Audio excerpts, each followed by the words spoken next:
So when I do ciabatta, I try to make a, we can't really, it's not going to be good for anybody if you get it stuck to the table. So I try to just make a nice covered square there. And this is also very important, just like the baguettes, that we don't let it fold up on itself. We want it to roll right out, and we want it to come right out flat. So it's actually pretty good. I'm just picky. What's the harm in it?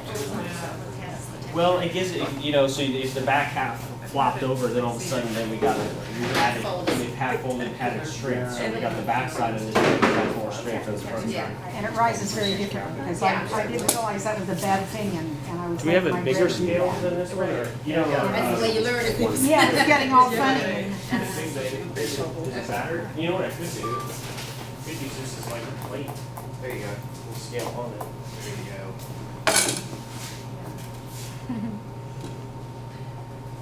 So there's some things to think about. So some people cut ciabatta and they actually shape the loaf a little bit, a tiny bit. And some people, I think Jesse and I, we don't really do much.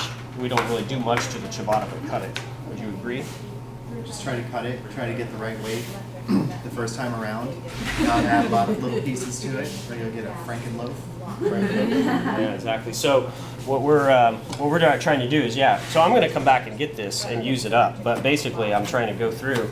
And notice how I cut down and I screwed away. So I got a strip. If you want to try to lightly stretch it out, you can lightly stretch it out.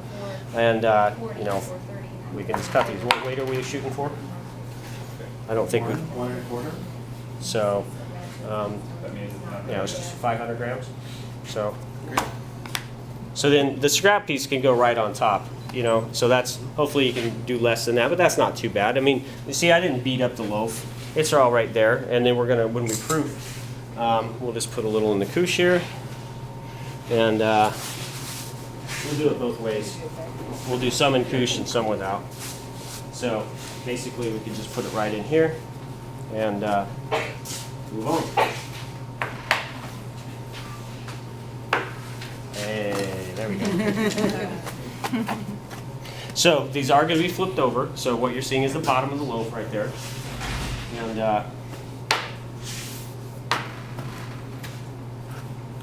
what's the advantage of cushion?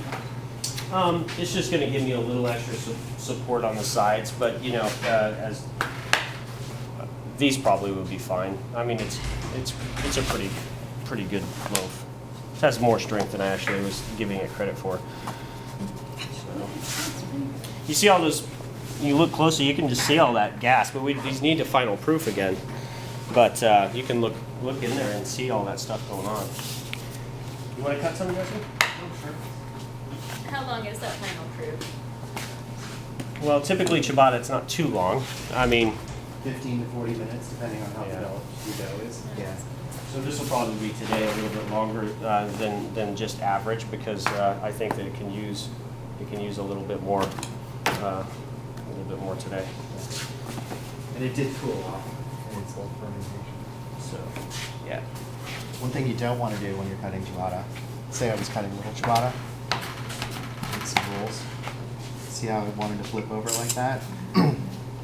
If I cut that and let it sit around for a while, it's just going to totally fall apart. It's going to get really flat. So it's better, make sure that stays on the side. You can gently press it down a little bit if it's too tall and unmanageable, but you don't want to degas it much. Do some little guys.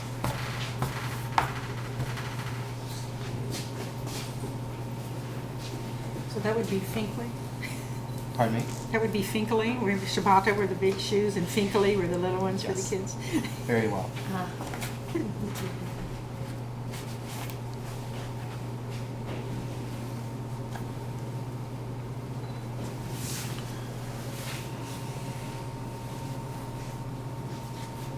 So you're saying you're not going to reshape these?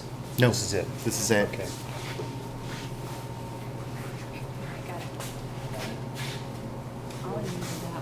feel like we should just do that to be on the safe side.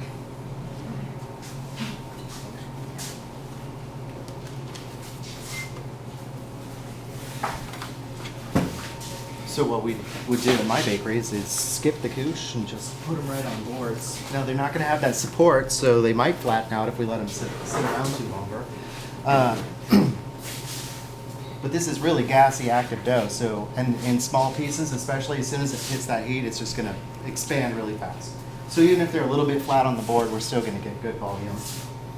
Set this one over here so you can see how it reacts to being properly cut. Okay, so that's the example, the bad example. The bad example. And what about kind of dimpling the top? Is that something that you do, recommend, no use for it? Just kind of like putting a little finger For marks focaccia? on the top? For focaccia? No, for this. I've Huh. read it about on this too. Really? Or like a pan rusty, which seems like a similar method.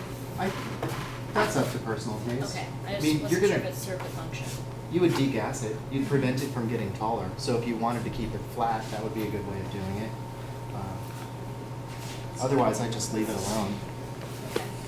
That was my understanding. Segregate it. Then it's so flat, works out better for sandwich bread. Right. Which, To dimple it? yeah, just run it through. Yeah, if you wanted, like, if I were making focaccia, I would definitely, stretch this out, gently dimple it so it still has some air pockets.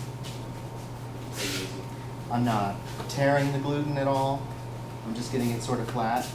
Now, if I put this in the oven right now, it'd hit that heat and it'd go boom, and it'd just be hollow through the center.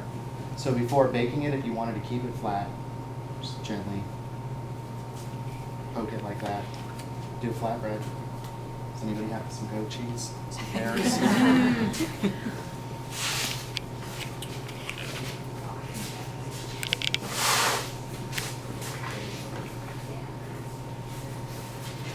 Yeah, and, the new rate on pizza right now, the thin crust pizza and stuff like that. I would this would be one I would be testing.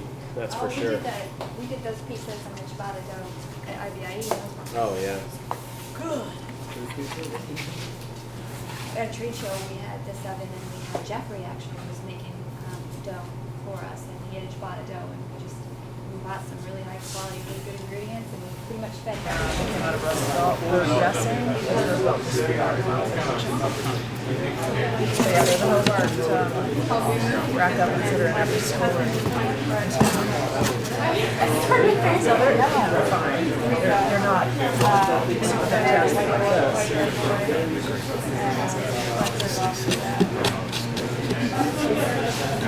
well, it went to auction and they had a bunch of restaurant equipment at this auction. So I got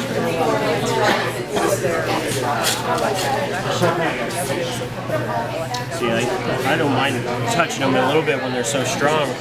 These are really amazing how strong they are. They look great.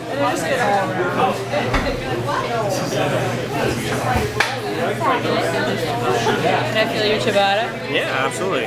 Oh. I'm making one now. I'm calling it Ciabatta Bravado. It's such a wet dough, you can barely get it onto the thing. Really? Yeah. Yeah, Well, this I don't have a was- steam injected oven, See, so. this was 78%. Okay. So I could have even probably went to 82. Yeah. Ciabatta Bravado. Nice though.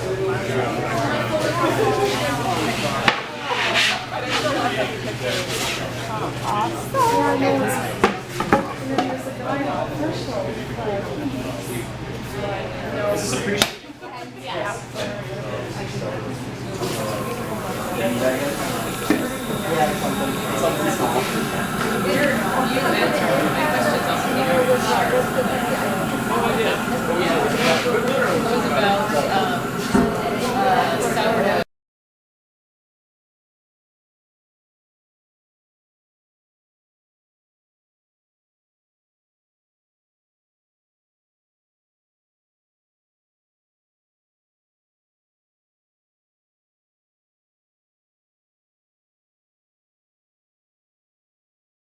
About another 45 minutes, and so I think they're going to be more open than this. So Wow.